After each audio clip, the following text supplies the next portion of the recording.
നമസ്കാരം. മലയാളി വാർത്ത ആനുകാലികത്തിലേക്ക് സ്വാഗതം. നമസ്കാരം. ഞങ്ങളുടെ കൈകൾ ശുദ്ധമാണ് എന്ന് ഘോരഘോരം പറഞ്ഞ പ്രശാന്ത് ഉൾപ്പെടെ ഇപ്പോൾ SIT പൂട്ടിയിരിക്കുകയാണ്. അതായത് ഇനി അന്വേഷണം പ്രശാന്തിലേക്കാണ്. 2025 പോറ്റിയുടെ കയ്യിൽ കൊടുത്തുവിട്ടതെന്നൊക്കെ നമ്മൾ ഉൾപ്പെടെ വിചാരിച്ചിരുന്നിടത്താണ് ഇപ്പോൾ SIT ഹൈക്കോടതിയും പറഞ്ഞിരിക്കുന്നത് 2024 ഇത്തരത്തിലുള്ള ഗൂഢാലോചന നടന്നു, അന്ന് പാളിപ്പോയി എന്നുള്ളത്. ഈ ഒരു കാര്യം മാത്രമല്ല, അന്താരാഷ്ട്ര തലത്തിലുള്ള ബന്ധം വരെ ഉണ്ടോ എന്നുള്ളത് ഹൈക്കോടതി ഇപ്പോൾ സംശയിക്കുന്നു. കാരണം ഈ സ്വർണം ഒരു പക്ഷേ നമുക്കറിയാം, നമ്മളൊക്കെ എപ്പോഴും ചർച്ചയിൽ പറയുന്നതാണ്, ഈ ഒരു സ്വർണത്തിൻ്റെ മൂല്യത്തിനേക്കാളും അപ്പുറം ഒരു മൂല്യം എന്ന് പറയുന്ന ആ വസ്തുവിലുണ്ട്. ദ്വാരപാലക ശില്പം, ആ വിഗ്രഹത്തിലുള്ള വിശ്വാസം, അതിൻ്റെയൊക്കെ മൂല്യം എന്ന് പറയുന്ന കോടാനുകോടി രൂപയാണ്. അത്തരത്തിൽ യഥാർത്ഥ വിജയമല്ലി കൊടുത്ത ദ്വാരപാലക ശില്പം പുറത്തേക്ക് പോയോ എന്നുള്ളതും കോടതി സംശയിക്കുന്നു. അത്തരത്തിലുള്ള അന്വേഷണം നടത്തണമെന്ന് പറയുന്നു. പ്രശാന്തിലേക്ക്, വാസുവിലേക്ക്, മുരാരി ബാബുവിലേക്കൊക്കെ തിരിയുന്ന ഈ ഒരു അന്വേഷണം ഒരുപക്ഷെ കൃത്യതയോടുകൂടിയാണ് ഇതുവരെ പോയിക്കൊണ്ടിരിക്കുന്നത്. പ്രശാന്തിനെ സപ്പോർട്ട് ചെയ്ത മന്ത്രി വാസവൻ ഉൾപ്പെടെ ഇപ്പോൾ പെട്ടിരിക്കുകയാണ്. പോറ്റി കുഴിച്ച കുഴിയിൽ പോറ്റി വീണു എന്നാണ് പ്രശാന്ത് നേരത്തെ മാധ്യമപ്രവർത്തകരോട് പ്രതികരിച്ചത്. പക്ഷേ ഇപ്പോൾ പോറ്റി കുഴിച്ച കുഴിയിൽ പ്രശാന്ത് വീണിരിക്കുന്നു. ഇന്ന് ഏറ്റവും വലിയ ഒരു വാർത്താ സ്ഫോടനം എന്ന് പറയുന്നത് പ്രശാന്തിനെ സംബന്ധിച്ചുള്ള വാർത്തകളാണ്. ഈ പ്രശാന്തിൻ്റെ നേതൃത്വത്തിലുള്ള ഈ ദേവസ്വം ബോർഡിന് ഒരു വട്ടം കൂടി കാലാവധി നൽകണം, പ്രശാന്തിനെ വീണ്ടും ദേവസ്വം ബോർഡ് പ്രസിഡൻ്റായി തുടരാൻ അനുവദിക്കണമെന്ന് പിണറായിക്ക് വലിയ താല്പര്യമുണ്ടായിരുന്നു. കാരണം ഒരു പിണറായി ഭക്തനാണ് PS പ്രശാന്ത്. കോൺഗ്രസിൽ നിന്ന് വന്ന് പിണറായിയോട് ഒട്ടിനിന്ന് CPMൻ്റെ ഉന്നതങ്ങളിലേക്ക് ചവിട്ടിക്കയറിയ വ്യക്തിയാണ്. ഇതിൽ പല തലങ്ങളുണ്ട്. പ്രശാന്തിനെ സംബന്ധിച്ച് കോൺഗ്രസിൻ്റെ ഉള്ളുകളികൾ, കോൺഗ്രസിൻ്റെ അകത്തെ നീക്കങ്ങളൊക്കെ കൃത്യമായി അറിയുന്ന വ്യക്തിയാണ്. അപ്പോൾ അത് പാർട്ടി പ്രവർത്തനങ്ങളിൽ ഉപയോഗപ്പെടുത്താൻ പിണറായിക്ക് വലിയ താല്പര്യമുണ്ട്. അതുകൊണ്ടാണ് പ്രശാന്തിനെ ദേവസ്വം ബോർഡ് പ്രസിഡൻ്റാക്കിയത്. ഈ വിവാദം തുടങ്ങിയ വേളയിൽ PS പ്രശാന്ത് വലിയൊരു വിശുദ്ധൻ്റെ വേഷത്തിലായിരുന്നു. കാരണം 2019 സംഭവിച്ച ആ പ്രവൃത്തിയുടെ ദുരന്ത ഫലങ്ങൾ അന്നത്തെ ഭരണസമിതിയും അന്നത്തെ കമ്മീഷണറുമൊക്കെ അനുഭവിക്കട്ടെ എന്ന ഒരു പരസ്യ നിലപാടെടുത്തു. പത്മകുമാറും എൻ വാസുവും തമ്മിലുള്ള ആ ഒരു വലിയ സ്പ്ലിറ്റ് 2019 തുടങ്ങിയ അവരുടെ കാലഘട്ടങ്ങളിൽ വലിയൊരു സ്പർദ്ധയുണ്ടായിരുന്നു ഇരുവർക്കുമിടയിൽ. അതും പലപ്പോഴും പ്രശാന്ത് തൻ്റെ പ്രതികരണങ്ങളിൽ ഉൾപ്പെടുത്തി. പഴയ ദേവസ്വം ബോർഡ് പ്രസിഡൻറ്റോ ദേവസ്വം ബോർഡ് കമ്മീഷണറോ അവർക്ക് ആർക്കെങ്കിലുമൊക്കെ പങ്കുണ്ടെങ്കിൽ ഉപ്പ് തിന്നവൻ വെള്ളം കുടിക്കണമെന്ന നിലപാടാണ് പ്രശാന്ത് സ്വീകരിച്ചത്. എന്നാൽ ഇപ്പോൾ അപ്രതീക്ഷിതമായി പ്രശാന്തിലേക്ക് കാര്യങ്ങൾ എത്തുന്നു. ഇതൊരു വലിയ ഒഴുക്കാണ്. 2018 തുടങ്ങിയ വലിയ കൊള്ളയുടെ ഒഴുക്ക് ഏറ്റവും ഒടുവിൽ ചെന്നെത്തി നിൽക്കുന്നത് പുതിയ ദേവസ്വം ബോർഡിലാണ്. Devaswom board president PS Prasanth അറസ്റ്റിലാകും എന്ന ഒരു മുന്നറിയിപ്പ് ഇപ്പോൾ സർക്കാരിന് നൽകിയിരിക്കുകയാണ് ഒരു ഉന്നത പോലീസ് ഉദ്യോഗസ്ഥൻ. അന്വേഷണ സംഘം ആഭ്യന്തര വകുപ്പിന് നൽകിയ രഹസ്യ റിപ്പോർട്ടിൽ പറയുന്നത് ഹൈക്കോടതി ചിലതൊക്കെ തിരിച്ചറിഞ്ഞുവെന്നാണ്. അതുകൊണ്ട് തന്നെ പ്രശാന്തിനെ രക്ഷിച്ചെടുക്കാൻ കഴിയില്ല, പ്രശാന്തിൻ്റെ അറസ്റ്റിലേക്ക് കാര്യങ്ങൾ എത്തുമെന്നാണ്. N വാസുവിനെ അറസ്റ്റ് ചെയ്താൽ വാസു ചിലതൊക്കെ തുറന്നു പറയും. അവിടെ നിന്ന് ഏതൊക്കെ ഉന്നതർ നിലംപൊത്തും എന്ന സംശയം AKG സെൻറ്ററിലും ഭരണസിരാ കേന്ദ്രത്തിലുമൊക്കെ ഇപ്പോഴുണ്ട്. ഇവിടെയാണ് CPM അകപ്പെട്ടിരിക്കുന്ന ആ വലിയ വീഴ്ചയുടെ വ്യാപ്തി നമ്മൾ പരിശോധിക്കേണ്ടത്. ഉന്നത CPM നേതാക്കളായ 3 പേരാണ് ആദ്യഘട്ടത്തിൽ നിലംപൊത്തിയത്. മുരാരി ബാബു CPMൻ്റെ ബ്രാഞ്ച് സെക്രട്ടറി അടക്കം പല പദവികളിലും അദ്ദേഹം ഇരുന്നിട്ടുണ്ട്. NSSും CPMും തമ്മിലുള്ള വലിയൊരു പാലമായി മുരാരി ബാബു പ്രവർത്തിച്ചിരുന്നു. മുരാരി ബാബു താമസിക്കുന്ന പെരുന്ന ഉൾപ്പെടെയുള്ള പ്രദേശങ്ങളിലെ CPM പ്രവർത്തനങ്ങളിൽ വലിയ പങ്കാളിയാണ് അദ്ദേഹം. ചുരുക്കത്തിൽ മുരാരി ബാബു വീണതോടെ CPM ആദ്യമൊന്ന് വിരണ്ടു. തൊട്ടു പിന്നാലെ സുധീഷ് കുമാർ മുമ്പ് ഒരു മെസ് ആരോപണത്തിലും തുടർന്ന് ശബരിമലയിലെ ഇഞ്ചി കച്ചവടത്തിലും പിന്നീട് മറ്റ് ചില വിവാദങ്ങളിലുമൊക്കെ ഉൾപ്പെട്ടിരുന്നു. അന്ന് ദേവസ്വം വിജിലൻസ് ഇതേ സുധീഷ് കുമാറിനെതിരെ അന്വേഷണം പ്രഖ്യാപിക്കുകയും സുധീഷ് കുമാറിനെ അന്ന് രക്ഷിച്ചെടുത്തത് N വാസുവാണ്. വാസുവിന് സുധീഷ് കുമാറിനെ കൊണ്ട് ചില ആവശ്യങ്ങളുണ്ടായിരുന്നു. വാസുവിന് അവിടെ ഒരു കൊള്ള സംഘത്തെ പോറ്റി വളർത്തേണ്ട അനിവാര്യത ആ കാലഘട്ടത്തിലുണ്ടായിരുന്നു. കാരണം സ്വർണ്ണക്കൊള്ള മാത്രമായിരിക്കില്ല ആ സംഘത്തിൻ്റെ ലക്ഷ്യം. സ്വർണ്ണക്കൊള്ളയ്ക്കൊപ്പം ശബരിമലയെ ഒരു വലിയ കൊള്ള സങ്കേതമാക്കി മാറ്റുകയായിരുന്നു അന്നത്തെ ഭരണസമിതിയുടെയും N വാസുവിൻ്റെയും ഒക്കെ നേതൃത്വത്തിലുള്ള ഒരു മാഫിയ സംഘത്തിൻ്റെ വലിയൊരു കണക്കുകൂട്ടൽ. അതുകൊണ്ട് തന്നെ സുധീഷ് കുമാറിനെ ആദ്യഘട്ടത്തിൽ വാസു കമ്മീഷണറായിരിക്കെ വാസുവിൻ്റെ PA ആയി നിയോഗിച്ചു. പിന്നീട് അവിടുത്തെ അഡ്മിനിസ്ട്രേറ്റീവ് ഓഫീസറാക്കി ഉയർത്തി. ചുരുക്കത്തിൽ സുധീഷ് കുമാറിനെ ഉപയോഗപ്പെടുത്തിയാണ് വാസു ആദ്യഘട്ടത്തിൽ പല കളികളും കളിച്ചത്. അതിന് മുരാരി ബാബു അടക്കമുള്ളവരുടെ പരിപൂർണ പിന്തുണ. മുരാരി ബാബുവും സുധീഷ് കുമാറും ഒക്കെ ചേർന്ന ആ കൂട്ടുകെട്ട് വാസു ഫലപ്രദമായി അങ്ങ് ഉപയോഗിച്ചു. അങ്ങനെയാണ് സ്വർണ്ണപ്പാളി ചെമ്പാക്കി മാറ്റിയത്. ഈ ഉണ്ണികൃഷ്ണൻ പോറ്റി വഴി കോടികളുടെ കച്ചവടം ഉറപ്പിച്ചത്. പക്ഷെ അതിനേക്കാളൊക്കെ ഭയാനകമായ തലത്തിൽ ഇപ്പോൾ PS പ്രശാന്ത് ചെന്നുപെട്ടിരിക്കുന്നു. 2019 ഈ കൊള്ളയ്ക്ക് തുടക്കമിട്ടിരുന്നു എങ്കിൽ എല്ലാറ്റിനുമൊടുവിൽ 2024-25 കാലഘട്ടത്തിൽ ഈ കൊള്ളയെ വളരെ വിപുലപ്പെടുത്താനുള്ള ശ്രമങ്ങളാണ് പുതിയ ഭരണസമിതി നടത്തിയത്. 2014 മണ്ഡലകാലത്തിന് തൊട്ട് മുൻപ് 2014-19 തമ്മിൽ ചില 2024 കാര്യമാണ്. 2014 എന്ന് പറഞ്ഞത് തെറ്റാണ്. 2019-2024 കാലഘട്ടം പരിശോധിക്കുമ്പോൾ വലിയൊരു പ്രത്യേകതയുണ്ട്. 2024 ഹൈക്കോടതിയുടെ പൂർണ്ണ നിരീക്ഷണത്തിലാണ് ശബരിമലയിലെ പ്രവർത്തനങ്ങൾ മുന്നോട്ട് പോകുന്നത്. ആ ഒരു കാലഘട്ടമാണ് പ്രശാന്ത് പൂർണ്ണമായി കോടതിയെ പോലും കബളിപ്പിക്കുന്ന തരത്തിൽ ഉപയോഗപ്പെടുത്തിയത്. അവിടെയാണ് കോടതിയുടെ ഒരു ശ്രദ്ധേയ പരാമർശം. കോടതി പറഞ്ഞത് നിയമ സംവിധാനങ്ങളെ പോലും കബളിപ്പിക്കുന്ന നടപടിക്രമങ്ങളാണ് ശബരിമലയിൽ നടന്നത്. 2024 ദ്വാരപാലക ശില്പങ്ങൾ വളരെ കേടുപാട് പറ്റി ദ്രവിച്ച നിലയിലാണ്, നിറം മങ്ങി എന്നൊക്കെയുള്ളൊരു പ്രാഥമിക റിപ്പോർട്ട് തയ്യാറാക്കി. ആ റിപ്പോർട്ട് പൂർണ്ണമായി അംഗീകരിച്ച് Devaswom board president PS Prasanth ദ്വാരപാലക ശില്പങ്ങളിലെ പാളികൾ അഴിച്ചു വയ്ക്കാനുള്ള ഉത്തരവ് നൽകുന്നു. അപ്പോൾ വളരെ പെട്ടെന്ന് തിടുക്കത്തിൽ ഈ പാളികൾ അഴിച്ച് വീണ്ടും പുറത്തേക്ക് കൊണ്ടുവരുന്നു. എന്നാൽ 2024 അഴിച്ച ഈ ദ്വാരപാലക ശില്പങ്ങളിലെ പാളികൾ 2025 പിന്നീട് സ്വർണം പൂശാനായി വീണ്ടും സ്മാർട്ട് ക്രിയേഷൻസിലേക്ക് അവർ കൊടുത്തുവിടുന്നത്. ഈ ഒരു വർഷം എന്തിന് ഇത്ര തിടുക്കത്തിൽ അഴിച്ചെടുത്ത പാളികൾ അവിടെ സൂക്ഷിച്ചു? ഈ കാലഘട്ടത്തിൽ ഈ പാളികൾ മാറ്റി മറ്റേതെങ്കിലും പാളികൾ ആരെങ്കിലും ശബരിമലയിൽ ഉണ്ണികൃഷ്ണൻ പോറ്റിയുടെ നേതൃത്വത്തിൽ എത്തിച്ചോ? അതോ ഈ പാളികളുടെ അളവുകളൊക്കെ കൃത്യമായി എടുത്ത് ഈ അമൂല്യ വസ്തുക്കളുണ്ട്, നമ്മളുടെ വിശ്വാസ രീതികളുമായി ബന്ധപ്പെട്ട ക്ഷേത്ര ആചാരങ്ങളുമായി ബന്ധപ്പെട്ട അമൂല്യ വസ്തുക്കൾ, അതിൻ്റെ പകർപ്പ് സ്വന്തമാക്കി അതിൻ്റെ പ്രതിരൂപങ്ങൾ ഒരുക്കി വിദേശങ്ങളിലേക്ക് ആരെങ്കിലും കള്ളക്കടത്ത് നടത്തിയോ? ഇതിന് പിന്നിൽ അന്താരാഷ്ട്ര മാഫിയയുടെ ഇടപെടലുകളുണ്ടോ? വളരെ ശ്രദ്ധേയമായ ചില ചോദ്യങ്ങളാണ് ഇപ്പോൾ കോടതി മുന്നോട്ട് വച്ചിരിക്കുന്നത്. അതുകൊണ്ട് തന്നെ PS പ്രശാന്തിന് ഈ കുറ്റകൃത്യത്തിൽ നിന്ന് കൈ കഴുകാൻ കഴിയില്ല എന്നിടത്തെത്തി നിൽക്കുന്നു ഇപ്പോഴത്തെ ഒരു അവസ്ഥ. ഇപ്പോൾ പ്രശാന്തിൻ്റെ അടുക്കലെത്തി നിൽക്കുമ്പോഴും മറ്റു ചില ചോദ്യങ്ങളുണ്ട്. വിജയമല്ലി കൊടുത്ത ആദ്യത്തെ സ്വർണ്ണപ്പാളി എവിടെ എന്നുള്ളത്. അത് ചില ഇപ്പോൾ നമ്മൾ സ്ട്രോങ് റൂമിലുണ്ട് എന്ന് പറയുന്നിടത്ത് ഇപ്പോൾ വിജിലൻസ് മറ്റു ചില അന്വേഷണങ്ങൾ നടത്തി. ഈ ഒരു അന്വേഷണം ഊർജിതമായ സന്ദർഭത്തിൽ മറ്റു റൂമിൽ നിന്നും ഈ ഒരു സ്വർണ്ണപ്പാളി കിട്ടി. ഇതിനി സത്യമാണോ, ഇത് അന്നത്തെ സ്വർണ്ണപ്പാളിയാണോ എന്നുള്ളത്. കാരണം കിലോ കണക്കിന് സ്വർണ്ണത്തിൽ പൊതിഞ്ഞ ആ പാളികൾ അത്തരത്തിൽ ഒരു സാഹചര്യത്തിൽ ഒരു റൂമിൽ വെറും ഒരു റൂമിലേക്ക് തഴയപ്പെടുന്ന തരത്തിൽ ഇനി അത് യഥാർത്ഥ സ്വർണ്ണമാണോ, അതോ ഇത്തരത്തിൽ ഒരു ആരോപണം അല്ലെങ്കിൽ അന്വേഷണം വരുന്നു എന്നറിഞ്ഞുകൊണ്ട് മനഃപൂർവ്വം പെട്ടെന്ന് സ്വർണ്ണപ്പാളി അവിടെ എത്തിച്ചതാണോ എന്നുള്ള തരത്തിലും വരുന്നില്ലേ? അല്ല, ഇതിൽ നമ്മൾ മനസ്സിലാക്കേണ്ട ചില തലങ്ങളുണ്ട്. ഇപ്പോൾ ഈ ശബരിമല കൊള്ളയുമായി ബന്ധപ്പെട്ട് 2 കിലോ സ്വർണം, 3 കിലോ സ്വർണം, ഈ സ്വർണം വീതം വെച്ചെടുക്കുന്ന വാസു അടക്കമുള്ള ഉന്നതർ, അതൊന്നും കോടതിക്ക് പോലും അത്ര ദഹിച്ചിട്ടില്ല. അതുകൊണ്ടാണ് കോടതി കപൂറിനെ പോലെയുള്ള അന്താരാഷ്ട്ര ക്രിമിനലുകളുടെ പേരെടുത്തു പറഞ്ഞുകൊണ്ട് ഈ അന്താരാഷ്ട്ര ഗൂഢാലോചന ഇവിടെ കൊണ്ടുവന്നിരിക്കുന്നത്. തമിഴ്നാട്ടിലെ ഒരു ക്ഷേത്രത്തിൽ നിന്ന് നേരത്തെ ഏകദേശം 19 വിഗ്രഹങ്ങൾ അമേരിക്കയിലെ ന്യൂയോർക്കിലുള്ള ഒരു ടെമ്പിൾ ആർട്ട് ഗാലറിയിലേക്ക് കപൂറിൻ്റെ നേതൃത്വത്തിൽ മാറ്റിയിരുന്നു. പിന്നീട് അത് 800 കോടി രൂപയ്ക്കാണ് അവിടെ നിന്ന് വിറ്റത്. ഇത് അന്വേഷണ വിധേയമാക്കിയ അമേരിക്കൻ പോലീസ് അന്ന് ഇയാളുടെ ഷോറൂം റെയ്ഡ് ചെയ്യുകയും ഏകദേശം 1200 കോടി രൂപയുടെ മൂല്യമുള്ള ഇത്തരം ക്ഷേത്ര വസ്തുക്കൾ കണ്ടെത്തുകയും ചെയ്തു. അന്ന് ആ ക്ഷേത്ര വസ്തുക്കൾ കണ്ടെത്തിയതിൽ 33ഓളം ഇനങ്ങൾ ഇന്ത്യക്ക് തന്നെ അന്ന് അമേരിക്ക തിരികെ കൊടുത്തു. ഇവിടെ നിന്ന് മോഷ്ടിച്ചു കൊണ്ടുപോയതാണ്. മോഷണം പല വിധത്തിലാണ്. മോഷണം നേരിട്ട് ഇയാളുടെ മാഫിയ സംഘം മോഷ്ടിക്കുകയല്ല, മറ്റ് ഏജന്റുമാർ വഴി ക്ഷേത്രങ്ങളിൽ നിന്ന് ഈ വിഗ്രഹങ്ങൾ കടത്തുകയും അതൊക്കെ അമേരിക്കയിൽ എത്തിക്കുകയും വലിയ പണച്ചാക്കുകൾക്ക് ഇത് വിറ്റഴിക്കുകയും ചെയ്യുന്ന ഒരു ശൈലിയാണ്. ഇത് തന്നെയാണ് കോടതി ഇവിടെ പ്രകടിപ്പിച്ചിരിക്കുന്ന സംശയം. ശബരിമലയിലെ അമൂല്യ വസ്തുക്കൾ ഇപ്പോൾ ഒറിജിനലാണ് അവിടെ ഇരിക്കുന്നത് എന്ന ഏറ്റവും വലിയൊരു ചോദ്യം ഹൈക്കോടതി ഉന്നയിച്ചിരിക്കുന്നു. അപ്പോൾ ഈ അമൂല്യ വസ്തുക്കൾ പലതും വിദേശങ്ങളിലേക്ക് ഇത്തരം അന്താരാഷ്ട്ര മാഫിയകൾ കടത്തിയിട്ടുണ്ടാവാം. ഇതിൽ പൊതിഞ്ഞിരിക്കുന്ന സ്വർണം അതിൽ നിന്ന് അടർത്തിയെടുത്ത് വീണ്ടും സ്വർണം പൂശുകയോ അല്ലെങ്കിൽ മറ്റേതെങ്കിലും വിധത്തിലോ ഇത് വിദേശങ്ങളിലേക്ക് കടത്തി ഇതിൻ്റെ പ്രതിരൂപങ്ങൾ ഉണ്ടാക്കി അത് ശബരിമലയിൽ തിരികെ എത്തിച്ചതാണോ?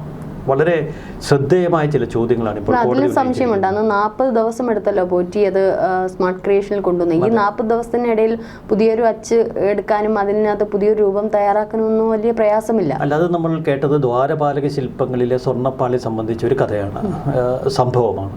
പക്ഷേ ഏറ്റവും ഒടുവിൽ ദ്വാരപാലക ശില്പങ്ങളിലെ സ്വർണ്ണപ്പാളി വീണ്ടും അഴിച്ച് 1 വർഷത്തോളം ശബരിമലയിലെ സ്ട്രോങ് റൂമിൽ എന്ന പേരിൽ സൂക്ഷിക്കുന്നു.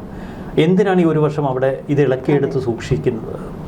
സ്വർണം പൊതിയാനാണെങ്കിൽ അതിനുവേണ്ട ക്രമീകരണങ്ങൾ നടത്തണമല്ലോ. ഹൈക്കോടതിയുടെ നിരീക്ഷണം ശ്രദ്ധേയമാണ്. ഇത് മിനിറ്റ്സിൽ രേഖപ്പെടുത്തിയിട്ടില്ല, മഹസറിൽ രേഖപ്പെടുത്തിയിട്ടില്ല, ആ കാലഘട്ടത്തിലൊന്നും മിനിറ്റ്സ് എഴുതി പോയിട്ടില്ല. അപ്പോൾ ശബരിമലയിൽ ഈ കൊള്ള നടത്താൻ ഉണ്ണികൃഷ്ണൻ പോറ്റിക്ക് പരമാവധി സ്വാതന്ത്ര്യം അനുവദിച്ച് നൽകുന്നത് എൻ വാസുവിൻ്റെ കാലഘട്ടത്തിൽ മാത്രമല്ല, PS പ്രശാന്തിൻ്റെ കൂടി കാലഘട്ടത്തിലാണ്. അപ്പോൾ വാസുവിനേക്കാൾ ഭയാനകമായ കാര്യങ്ങൾ ഇപ്പോൾ സംഭവിച്ചിരിക്കുന്നു. ഇവിടെയാണ് ഹൈക്കോടതിയുടെ ഈ നിരീക്ഷണത്തിൻ്റെ ഒരു വ്യാപ്തി നമ്മൾ മനസ്സിലാക്കേണ്ടത്. ആദ്യം നമ്മളൊക്കെ കേട്ടത് ദ്വാരപാലക ശില്പങ്ങളിൽ 1 കിലോയോളം സ്വർണത്തിൻ്റെ കുറവ്, ഇപ്പോൾ അത് 2 കിലോയിലധികമായി. 42 കിലോ സ്വർണം വിജയമല്യ സമ്മാനിച്ചുവെന്നാണ് ഇപ്പോൾ ഏറ്റവും ഒടുവിൽ പുറത്തു വരുന്നത്. നേരത്തെ നമ്മൾ കേട്ട 31 ആണ്. അപ്പോൾ ഇതൊക്കെ ചേർത്ത് വായിക്കുമ്പോൾ കിലോ കണക്കിന് സ്വർണം ശബരിമലയിൽ നിന്ന് അടിച്ചെടുത്തു. ഇതിലപ്പുറം ശബരിമലയിലെ ഈ അമൂല്യ വസ്തുക്കൾ പലതും കൊള്ളയടിക്കപ്പെട്ടു എന്ന ഞെട്ടിക്കുന്ന വസ്തുത. ഇവിടെ മറ്റൊരു തലം കൂടി ഇപ്പോൾ നമ്മൾ കാണണം. ആഗോള അയ്യപ്പ സംഗമം അന്ന് സംഘടിപ്പിക്കുന്നതിന് പിന്നിൽ ഏറ്റവും മുൻപന്തിയിൽ നിന്ന് കളിച്ചത് എൻ വാസുവാണ്. എൻ വാസുവിന് പിണറായി വിജയനുമായുള്ള ഒരു ബന്ധം, അതാണ് അന്ന് ആഗോള അയ്യപ്പ സംഗമത്തിലെത്തിയത്. അപ്പോൾ ശബരിമല വിശ്വാസികളെ തിരികെ പാർട്ടിയിലേക്ക് കൊണ്ടുവരിക, അടുത്ത നിയമസഭാ തെരഞ്ഞെടുപ്പിൽ അവരുടെ വോട്ടുറപ്പിക്കുക, വലിയ ഒരു ലക്ഷ്യം വിഭാവനം ചെയ്താണ് അന്ന് ആഗോള അയ്യപ്പ സംഗമം സംഘടിപ്പിക്കുന്നത്. അന്ന് ആഗോള അയ്യപ്പ സംഗമത്തിൽ ഒഴിഞ്ഞ കസേരകൾ ചൂണ്ടി സമൂഹ മാധ്യമങ്ങൾ വിമർശനങ്ങൾ ഉന്നയിച്ചപ്പോൾ അതിനെ നിർമ്മിതമെന്നൊക്കെ പറഞ്ഞ് ഗോവിന്ദൻ അപഹസിച്ചിരുന്നു. പിണറായി വിജയൻ അതിനെതിരെ ചില പ്രതികരണങ്ങൾ നടത്തിയിരുന്നു. അന്ന് ശബരിമല ആഗോള അയ്യപ്പ സംഗമത്തിൻ്റെ പേരിൽ ശബരിമല വിശ്വാസ സമരം നടത്തിയ NSSനെ വീണ്ടും CPM ഫോറത്തിലേക്ക് കൊണ്ടുവന്നു. അതൊക്കെ എൻ വാസുവും മുരാരി ബാബുവും ഒക്കെ ഒപ്പിച്ച ചില കളികളാണ്. ആ കളിയിൽ സുകുമാരക്കുറുപ്പും വീണു, സുകുമാരൻ നായർ വീണു. എല്ലാം ശരിയാണ്.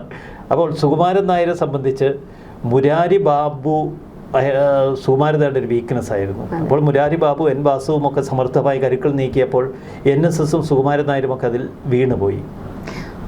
ചുരുക്കത്തിൽ ആഗോള അയ്യപ്പ സംഗമം നടന്നതിന് തൊട്ടു പിന്നാലെയാണ് ഭൂകമ്പം പോലെ ഈ വിവാദങ്ങൾ പൊട്ടിപ്പുറപ്പെടുന്നത്. ഉണ്ണികൃഷ്ണൻ പോറ്റിയാണ് തുടക്കമിട്ടതെങ്കിലും മറ്റൊരു കാര്യം കൂടിയുണ്ട്. ഈ 1.5 ആഴ്ച മുമ്പ് വരെ പോറ്റി പറയുന്നു ഗോവർദ്ധൻ്റെ കയ്യിൽ നിന്ന് കൃത്യമായിട്ടുള്ള ആ സ്വർണം അവിടെ നിന്ന് എടുക്കുന്നു.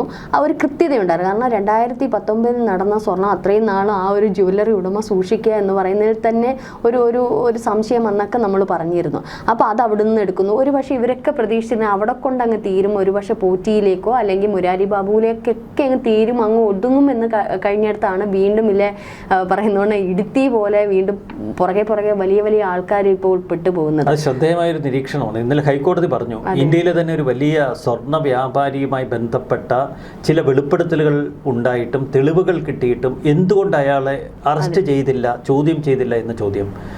എൻ വാസു ഇന്നലെ പ്രതിപട്ടികയിൽ ഉൾപ്പെട്ടപ്പോൾ അന്വേഷണ സംഘത്തിൽ നിന്ന് ലഭിച്ച ചില വിവരങ്ങളുടെ പശ്ചാത്തലത്തിൽ മനോരമ ഒരു റിപ്പോർട്ട് നൽകിയിരുന്നു. എൻ വാസുവല്ല, അതിനേക്കാൾ ഭയാനകമായ ഒരു അറസ്റ്റ് ഉടൻ ഉണ്ടാകുമെന്ന റിപ്പോർട്ടാണത്. പെട്ടെന്നാണ് നമ്മളൊരു നടുക്കം പോലെ ഇപ്പോൾ PS പ്രശാന്തിൻ്റെ പേര് കേൾക്കുന്നത്. എൻ വാസുവും പ്രശാന്തുമൊക്കെ പ്രതിപട്ടിയിലേക്ക് കടന്നു വരുമ്പോൾ അവിടെ കൊണ്ട് കാര്യങ്ങൾ അവസാനിക്കില്ല. കാരണം ഇവർക്ക് ഇത്രയൊരു സ്വാതന്ത്ര്യം ലഭിക്കണമെങ്കിൽ അത് CPM പാർട്ടിയിൽ നിന്ന് വലിയ പിന്തുണ, അതിൻ്റെ ഒരൊറ്റ അടിസ്ഥാനത്തിൽ മാത്രമേ അവർക്കതിന് കഴിയൂ. മറ്റൊന്ന്, ആഗോള അയ്യപ്പ സംഗമത്തിൻ്റെ അന്നത്തെ ചില നീക്കങ്ങൾ നമ്മൾ പറഞ്ഞിരുന്നു. അതിൻ്റെ തുടർച്ച എന്ന് പറയുന്നത് CPMൻ്റെ ഒരു വലിയ വീഴ്ചയിലേക്കാണ് ഇപ്പോൾ എത്തിയിരിക്കുന്നത്. പത്തനംതിട്ടയിലെ പല CPM പ്രാദേശിക നേതാക്കളും ഈ ശബരിമല കൊള്ളയിൽ പങ്കുണ്ട് എന്നൊരു വെളിപ്പെടുത്തലും ഇപ്പോൾ വന്നിരിക്കുന്നു. ശബരിമലയുമായി ബന്ധപ്പെട്ട പത്തനംതിട്ടയിലെ ചില CPM പ്രാദേശിക നേതാക്കൾ അടക്കം പറഞ്ഞിരുന്ന ചില കുമാറുമായിട്ട് ബന്ധമുള്ള ചില നേതാക്കൾ അത്തരത്തിലുള്ള സൂചനകൾ വരുന്നു. കാരണം അന്ന് ഈ സുധീഷ് കുമാറിലേക്ക് വരും എന്ന് അറിഞ്ഞുകൊണ്ട് തന്നെ അവർ ചില ചർച്ചകളൊക്കെ രാത്രികാല ചർച്ചകൾ നടത്തിയെന്നൊക്കെ ഉള്ള ചില സൂചനകളും വരുന്നുണ്ട്. ഒരു പക്ഷേ ഈ ഒരു വിഹിതമൊക്കെ അവരുടെ കൈകളിലും അല്ലെങ്കിൽ പറയുന്ന CPM പാർട്ടിയിലേക്കൊക്കെ എത്തിക്കാണുമോ? അല്ല, സി പി എം പാർട്ടിക്ക് ഒരു പ്രത്യേകതയുണ്ട്. അത് വലിയൊരു കേഡർ സംവിധാനമാണ്. സി പി എം പാർട്ടിയുമായി ബന്ധപ്പെട്ട ഏതെങ്കിലുമൊക്കെ ഫ്രാക്ഷനുകൾ ഒരു അഴിമതി നടത്തണമെങ്കിൽ, ഒരു തട്ടിപ്പ് നടത്തണമെങ്കിൽ അത് പാർട്ടിയുടെ ഒരു അറിവ് ഉണ്ടാവണം. ഇല്ലെങ്കിൽ അതത്ര എളുപ്പമല്ല. ഈ കേഡർ സംവിധാനം ഉപയോഗിച്ച് അവരെ ഒതുക്കിക്കൂട്ടും. അപ്പോൾ പ്രശാന്തിനെ പോലെ ഒരു കളിക്കാരൻ ശബരിമല പോലെ ഒരു വലിയ തട്ടകത്തിൽ കിടന്ന് കളിക്കണമെങ്കിൽ അതിന് പാർട്ടിയുടെ ഒരു മൗനാനുവാദം ഉണ്ടാകും. എൻ വാസുവിനെ പോലെ ഒരു പെരുമ്പാമ്പ് ശബരിമലയിൽ കിടന്ന് പുളയണമെങ്കിൽ അതിന് AKG സെൻറ്ററിൻ്റെ ഒരു അനുവാദം ഉണ്ടാകും. കാരണം 2019 വാസുവിൻ്റെ സ്വാധീനം കേരളം കണ്ടതാണ്. അന്ന് പത്മകുമാർ വെറും ഒരു നോക്കുകുത്തിയായിരുന്നു. അതിന് മുകളിൽ അന്ന് ദേവസ്വം കമ്മീഷണറായിരുന്ന വാസു വളരെ ശക്തമായ ചരടുവലികൾ നടത്തുന്നു. ശബരിമലയിൽ യുവതീ പ്രവേശനം വലിയ അജണ്ടയാക്കി മാറ്റിയത് അന്ന് ദേവസ്വം കമ്മീഷണറായ എൻ വാസുവാണ്. സുപ്രീം കോടതിയിൽ കേസിനായി പാഞ്ഞു ചെല്ലുന്നു. തിരികെ AKG സെൻറ്ററിൽ കോടിയേരി ബാലകൃഷ്ണനെ അടച്ചിട്ട മുറിയിലിരുന്ന് സംഭാഷണങ്ങൾ നടത്തി കാര്യങ്ങൾ ബോധവൽക്കരിക്കുന്നു. പിണറായി വിജയനെ നവോത്ഥാന മതിലിലേക്ക് കൂട്ടിക്കൊണ്ടുവരുന്നു. അവിടെ നിന്നാണ് ഇപ്പോൾ വാസുവിൻ്റെ ഒരു പതനം. 3 ശ്രദ്ധേയരായ നേതാക്കളാണ് CPM-ന് ഇപ്പോൾ വലിയ തലവേദന ഉണ്ടാക്കിയിരിക്കുന്നു. 1 മുരാരി ബാബു, 2 സുധീഷ് കുമാർ സർവീസിൽ നിന്ന് വിരമിച്ചതിന് ശേഷം പാർട്ടി പ്രവർത്തനങ്ങളിൽ വളരെ സജീവമായിരുന്നു. എൻ വാസു ഒട്ടും നിസ്സാരക്കാരനല്ല. കാരണം CPM-ൻ്റെ ഏറ്റവും ഉന്നത ശ്രേണിയുമായി വളരെ അടുത്ത ആത്മബന്ധം പുലർത്തുന്നയാളാണ്. പക്ഷെ അവിടെ കൊണ്ട് തീരുന്നില്ല. 3 നേതാക്കൾക്ക് ശേഷം PS പ്രശാന്ത് ഇപ്പോൾ നിലംപൊത്തുന്ന ഒരു ഘട്ടത്തിലെത്തി നിൽക്കുന്നു. ഈ കഴിഞ്ഞ ദിവസങ്ങളിൽ അന്വേഷണ സംഘം ശക്തമായ ചില ചോദ്യം ചെയ്യലുകൾ തുടരുകയാണ്. അതിന് അവരെ നിർബന്ധിതമാക്കുന്ന ചില പശ്ചാത്തലമുണ്ട്. ഒന്ന്, കോടതിയുടെ ഇടപെടൽ തന്നെ. ഹൈക്കോടതി അന്വേഷണ സംഘത്തിൻ്റെ ഓരോ ചോദ്യം ചെയ്യലും വളരെ നിശ്ചിതമായി പരിശോധിക്കുന്നുണ്ട്. കാരണം വീഡിയോ റെക്കോർഡിംഗ് അടക്കമാണ്. കോടതി കബളിപ്പിക്കാൻ കഴിയുന്നില്ല. കോടതിയുടെ ഇടപെടൽ ഉള്ളതുകൊണ്ട് തന്നെ PS പ്രശാന്തിനെ രക്ഷിക്കാൻ കഴിയില്ല എന്ന് അന്വേഷണ സംഘം കൃത്യമായി സർക്കാരിനെ ബോധ്യപ്പെടുത്തി. കാരണം PS പ്രശാന്തിനൊരു തുടർച്ച നൽകാൻ പിണറായിയും സർക്കാരുമൊക്കെ ഭയങ്കരമായിട്ട് ആഗ്രഹിച്ചിരുന്നു. ശബരിമലയിൽ ആഗോള അയ്യപ്പ സംഗമം നടത്തിയതിന് പിന്നിൽ PS പ്രശാന്തിൻ്റെ ഇടപെടലുകളും പ്രശാന്തിൻ്റെ നീക്കങ്ങളുമൊക്കെ അന്ന് CPM വളരെ അഭിനന്ദിച്ചിരുന്നു. അതിനുള്ള ഒരു പ്രത്യുപകാരം എന്ന നിലയിൽ തുടർച്ചയായി വീണ്ടും ദേവസ്വം ബോർഡിൻ്റെ പ്രസിഡന്റ് സ്ഥാനം അദ്ദേഹത്തിന് സമ്മാനിക്കുമെന്നൊക്കെ അദ്ദേഹത്തിന് ചില വാക്ക് കൊടുത്തിരുന്നു. ആ വാക്ക് പോലും ഇപ്പോൾ പാലിക്കാൻ കഴിയില്ല. കാരണം ദേവസ്വം ബോർഡ് പ്രസിഡന്റ് തന്നെ അഴിക്കുള്ളിലേക്ക് പോകുന്ന അവസ്ഥയിലാണ്. അപ്പോൾ CPM-ന് ഇത് വലിയ വീഴ്ചയാണ്. വലിയ വില കൊടുക്കേണ്ടി വരുന്നു CPM. ഏതായാലും ഒരു അന്വേഷണം വലിയ രീതിയിൽ ഇപ്പോൾ കോടതിയൊക്കെ പലപ്പോഴും നമ്മളൊക്കെ വിമർശിക്കാറുണ്ട്. പക്ഷേ ഈ ഒരു കാര്യത്തിൽ അയ്യൻ്റെ വിഷയത്തിൻ്റെ കാര്യത്തിൽ കൃത്യമായിട്ടുള്ള ഒരു അന്വേഷണമാണ് മുന്നോട്ട് പോകുന്നത്. അത് SIT തന്നെ വലിയ ഊർജിതമായിട്ട്, ഒരു പക്ഷേ ഇത്തരത്തിലുള്ള കൃത്യതയുള്ള അന്വേഷണം, നമുക്കൊരു പെർഫെക്റ്റ് ആയിട്ടുള്ള ഒരു അന്വേഷണം മറ്റെങ്ങും നമുക്ക് കാണാൻ സാധിച്ചില്ല. അതും അതിവേഗം തന്നെ ഓരോരുത്തരെ തൂക്കിയെടുക്കുന്ന ഓരോ രംഗങ്ങൾ കാണുമ്പോൾ അതിശയം തന്നെ തോന്നി. ഇത്രയേറെ കൊള്ളയുണ്ടോ? ഇതിൻ്റെ പിന്നിലും എത്രയോ വിശ്വാസികൾ എത്രയോ കോടിക്കണക്കിന് രൂപയുടെ സ്വർണവും വജ്രവും ഒക്കെ കൊടുത്തിട്ടുണ്ട്. ഇനി അതൊക്കെ പിന്നാലെ വരും. ഗുരുവായൂരപ്പനെ തന്നെ ഈ പറയുന്നോണം കൊള്ളയടിച്ചതൊക്കെ ഒരു പക്ഷേ ഇതിനോട് പിന്നോടിയായിട്ട് ഇനി വരാൻ സാധ്യതയുണ്ട്. ഏതായാലും ഇപ്പോൾ പ്രശാന്തിലേക്ക് എത്തി നിൽക്കുമ്പോൾ തെരഞ്ഞെടുപ്പ് വരാനിരിക്കുന്നു. CPM വലിയൊരു പ്രതിരോധത്തിലാണ് ഇരിക്കുന്നത്. കാരണം പ്രശാന്ത് ആണെങ്കിൽ നിലവിലുള്ള ദേവസ്വം ബോർഡ് പ്രസിഡന്റാണ്. ഒരു പക്ഷേ ദേവസ്വം ബോർഡ് മന്ത്രി. ഇതിനൊക്കെ ഉത്തരവാദിത്വം അവരിലേക്കൊക്കെ എത്തത്തില്ലേ? ഏത് മതസ്ഥരാവട്ടെ, ഒരുപക്ഷെ കേരളത്തിൽ ഓരോ ആളുകളും ഏറ്റവും അധികം ഒരു വർഷം സംസാരിക്കുന്ന ഒരു പേര് ശബരിമല എന്നൊരു പദമായിരിക്കും. കാരണം അതിന് ഒരുപാട് തലങ്ങളുണ്ട്. ആ മണ്ഡലകാലമൊക്കെ മലയാളികൾക്ക് വളരെ സുപരിചിതമാണ്. ആ മണ്ഡലകാലത്തിൽ കേരളത്തിലെ ശബരിമലയിലേക്ക് എത്തുന്ന ആ തീർത്ഥാടകരുടെ കാഴ്ച, ആ തീർത്ഥാടകരുടെ ഒഴുക്ക്, മണ്ഡലകാലം എന്നും ചർച്ചാ വിഷയമാണ്. ശബരിമലയിലെ ഓരോ നീക്കവും സാധാരണ ജനങ്ങളൊക്കെ നിരീക്ഷിക്കുന്നുണ്ട്. അതിന് മതമില്ല, ജാതിയില്ല, അത്തരം വേർതിരിവുകളൊന്നുമില്ല. ഒരു അയ്യപ്പ ഭക്തി പൊതുവെ കേരളത്തിൽ നമുക്ക് എവിടെയും പ്രകടമാണ്. അയ്യപ്പ ഭക്തിയെ പൊതുവെ ആരും ചോദ്യം ചെയ്യാറുമില്ല. കാരണം കേരളത്തിൻ്റെ ഒരു തനത് സംസ്കാരവുമായി, കേരളത്തിൻ്റെ ഒരു പാരമ്പര്യവുമായി വളരെ ഇഴുകിച്ചേർന്ന ഒന്നാണ് ശബരിമല. ആ ശബരിമല അയ്യപ്പൻ്റെ ആ സന്നിധാനത്തിൻ്റെ പ്രത്യേകത, ആ ഒരു പത്തനംതിട്ടയിൽ നിന്ന് മാറി ഒരു വളരെ വിശുദ്ധമായൊരു അന്തരീക്ഷം, ആ ഒരു കാനന പശ്ചാത്തലം. അപ്പോൾ ഇതൊക്കെ കേരളത്തിൻ്റെ ഒരു സാധാരണത്വമുണ്ടതിൽ, കേരളത്തിൻ്റെ ഒരു വലിയ വിശ്വാസ സംഹിതയുണ്ട്, അടിസ്ഥാനമുണ്ട്. ഇത് ഓരോ മനുഷ്യൻ്റെ ഈ ഹൃദയത്തിൽ കുടിയേറി ഇത് മനസ്സിലാക്കിയാണ് കോടതിയുടെ ഈ നിരീക്ഷണങ്ങൾ. കോടതിക്കറിയാം കേരളത്തിലെ ഓരോ ജനങ്ങളെയും ബാധിക്കുന്ന ഒരു അടിസ്ഥാന വിഷയമാണിത്. ഇതിൽ ഒരു അയ്യപ്പൻ്റെ ഇടപെടലുകൾ ഉണ്ട് എന്ന് കൃത്യമായി മനസ്സിലാക്കിയാണ് കോടതിയുടെ ഓരോ പരാമർശവും ഓരോ നീക്കവും. ഈ അന്വേഷണത്തിൽ ഒരു വീഴ്ചയും സംഭവിക്കരുത് എന്ന് കോടതിക്ക് നിശ്ചയമുണ്ട്. ഇപ്പോൾ കോടതി വളരെ വ്യക്തമായ കാഴ്ചപ്പാടിലേക്കാണ് വന്നിരിക്കുന്നത്. ഈ ശബരിമല സ്വർണ്ണക്കൊള്ളയിൽ ഒരു അന്താരാഷ്ട്ര ഗൂഢാലോചന നടന്നു എന്നൊരു നിരീക്ഷണം, ഇതിൻ്റെ പ്രാഥമിക അന്വേഷണം നടത്തണമെന്നാണ് ഇവിടുത്തെ അന്വേഷണ സംഘത്തോട് പറഞ്ഞിരിക്കുന്നത്. ഇവിടെയാണ് നമ്മൾ ഈ ഒരു അന്വേഷണത്തിൻ്റെ തലം മനസ്സിലാക്കേണ്ടത്. കാരണം കേരളത്തിൻ്റെ ഒരു സ്പെഷ്യൽ ഇൻവെസ്റ്റിഗേഷൻ ടീമിന് അന്താരാഷ്ട്ര ഗൂഢാലോചനയെക്കുറിച്ച് അന്വേഷിക്കാൻ പരിമിതികളുണ്ട്. അപ്പോൾ ഇതിൽ ഏതെങ്കിലും ഒരു അന്താരാഷ്ട്ര ഗൂഢാലോചന നടന്നിട്ടുണ്ട് എന്ന പ്രാഥമിക കണ്ടെത്തൽ നടത്താൻ മാത്രമേ ഈ അന്വേഷണ സംഘത്തിന് കഴിയൂ. അത്തരമൊരു പ്രാഥമിക റിപ്പോർട്ട് ഹൈക്കോടതിക്ക് മുൻപാകെ ലഭിക്കേണ്ടതുണ്ട്. എന്തിനാണ്? അത്തരമൊരു റിപ്പോർട്ട് ലഭിച്ചാൽ മാത്രമേ ഒരു കേന്ദ്ര ഏജൻസിയെ ഈ അന്വേഷണത്തിലേക്ക് കൊണ്ടുവരാൻ ഹൈക്കോടതിക്ക് കഴിയൂ. പ്രാഥമിക അന്വേഷണം ഇപ്പോഴത്തെ സ്പെഷ്യൽ ഇൻവെസ്റ്റിഗേഷൻ ടീം നടത്തട്ടെ എന്ന് ഹൈക്കോടതി കരുതിയിട്ടുണ്ടാകും. അപ്പോൾ അന്താരാഷ്ട്ര ഗൂഢാലോചനയെക്കുറിച്ച് എന്തെങ്കിലും സംശയങ്ങൾ അന്വേഷണ സംഘത്തിൻ്റെ റിപ്പോർട്ടിൽ ഉൾപ്പെടണമെന്ന് കോടതി പോലും ആഗ്രഹിക്കുന്നു. കാരണം കോടതിക്ക് അതിൽ വ്യക്തതയുണ്ട്. ആ ഒരു ഘട്ടത്തിൽ CBI പോലൊരു ഏജൻസിയെ കേസ് ഏൽപ്പിക്കാൻ ഹൈക്കോടതിക്ക് കഴിയും. അവിടെ CBI ഒതുങ്ങി നിൽക്കില്ല കാര്യങ്ങൾ. കാരണം അന്താരാഷ്ട്ര ഗൂഢാലോചന ഇതിലുണ്ടെങ്കിൽ ഇൻ്റർപോൾ അടക്കമുള്ള ഏജൻസികൾ രംഗത്തിറങ്ങേണ്ടി വരും. അപ്പോൾ ഇതിന് വലിയ ഒരു അന്വേഷണ തലമുണ്ട് എന്ന് വ്യക്തമാണ്. അതിലേക്കാണ് കാര്യങ്ങൾ എത്തി നിൽക്കുന്നത്. ശബരിമല വിവാദം, ശബരിമല സ്വർണ്ണക്കൊള്ളയുടെ ആദ്യ വാർത്തകൾ പുറത്തു വന്നപ്പോൾ CPM വളരെ കരുതലോടെയാണ് നീങ്ങിയത്. CPM നേതാക്കൾക്കൊക്കെ അവർ വ്യക്തമായ നിർദ്ദേശം നൽകി, ഇതിൽ അനാവശ്യ പ്രതികരണങ്ങൾ നടത്തരുത്. MP ഗോവിന്ദൻ പോലും ശബരിമല സ്വർണ്ണ കൊള്ളയിൽ അന്വേഷണം നടക്കുന്നു എന്ന ഒരൊറ്റ പ്രതികരണം മാത്രമാണ് നടത്തിയത്. ഇതിൽ സർക്കാരിന് പരിമിതികളുണ്ട്, ഹൈക്കോടതിയാണ് നേരിട്ട് അന്വേഷണത്തിന് മേൽനോട്ടം വഹിക്കുന്നതെന്ന് CPM നേതാക്കൾ അടിവരയിട്ട് പറഞ്ഞിരുന്നു. അപ്പോഴൊന്നും N. വാസുവിലേക്കോ PS പ്രശാന്തിലേക്കോ ഈ അന്വേഷണം കടന്നു ചെല്ലുമെന്ന് അവർ സ്വപ്നേവി നിരൂപിച്ചില്ല. അവിടെയാണ് അന്വേഷണത്തിൻ്റെ ഒരു വ്യാപ്തിയും ശക്തിയും ഇപ്പോഴത്തെ ഒരു അന്വേഷണ ശൈലിയും ഒക്കെ നമ്മൾ മനസ്സിലാക്കേണ്ടത്. ഇവിടെ നിന്നാണ് നമ്മൾ ഒരിക്കലും പ്രതീക്ഷിച്ച തലത്തിലല്ല ഈ അന്വേഷണം ഇപ്പോൾ പുരോഗമിക്കുന്നത്. അതുകൊണ്ട് തന്നെ നമുക്കൊരു കാര്യം ഉറപ്പിക്കാം, സ്വർണ്ണക്കൊള്ളയല്ല, ശബരിമലയിൽ നടന്ന മറ്റു കൊള്ളകളിലേക്കും അന്വേഷണം കടക്കും. മറ്റൊന്ന്, ഇത് കേരളത്തിൻ്റെ പോലീസ് സംവിധാനം ഒരുക്കി ഈ സ്പെഷ്യൽ ഇൻവെസ്റ്റിഗേഷൻ ടീമിൽ ഒതുങ്ങി നിൽക്കില്ല. ഇത് CBI പോലൊരു ഏജൻസിയിലേക്ക് ഈ കാര്യങ്ങളെത്തും. CBI പോലൊരു ഏജൻസി ഈ കേസ് അന്വേഷണം ഏറ്റെടുത്താൽ പ്രാഥമിക അന്വേഷണം നടത്തിയതിൽ എന്തെങ്കിലും വീഴ്ച സംഭവിച്ചുവെങ്കിൽ ആ പോലീസ് ഉദ്യോഗസ്ഥർ എണ്ണി ഉത്തരം പറയേണ്ടി വരും. കാരണം CBI അത്തരം നിരീക്ഷണങ്ങൾ നടത്തിയാൽ ഈ പോലീസ് ഉദ്യോഗസ്ഥർക്ക് ഹൈക്കോടതിക്ക് മുൻപാകെ തലകുനിച്ച് നിൽക്കേണ്ടി വരും. ഒരുപക്ഷെ സർവീസിൽ പോലും അവർക്ക് വലിയ അപകടങ്ങൾ നേരിടേണ്ടി വരും. അതുകൊണ്ട് വളരെ സൂക്ഷ്മതയോടെ ഈ അന്വേഷണ ഉദ്യോഗസ്ഥർ നീങ്ങുന്നു. കാരണം അവർക്കൊക്കെ എവിടെയോ ഈ ഒരു അന്വേഷണത്തിൽ അയ്യപ്പൻ്റെ ഇടപെടലുകൾ ബോധ്യപ്പെടുന്നുണ്ട്.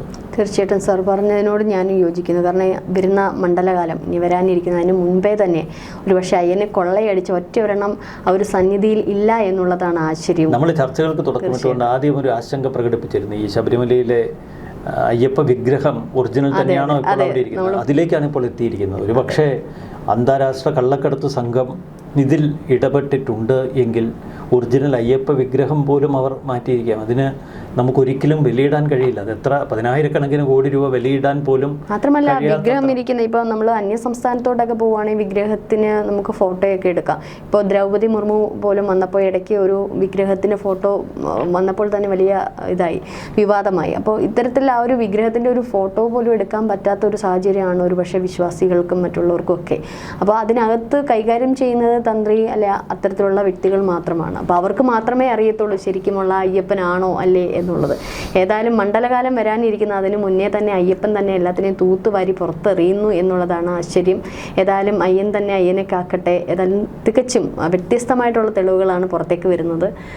നല്ല രീതിയിലുള്ള അന്വേഷണം, അതിലൊരു പക്ഷേ വിശ്വാസികൾക്ക് വളരെയധികം സന്തോഷിക്കാം. നന്ദി, നമസ്കാരം.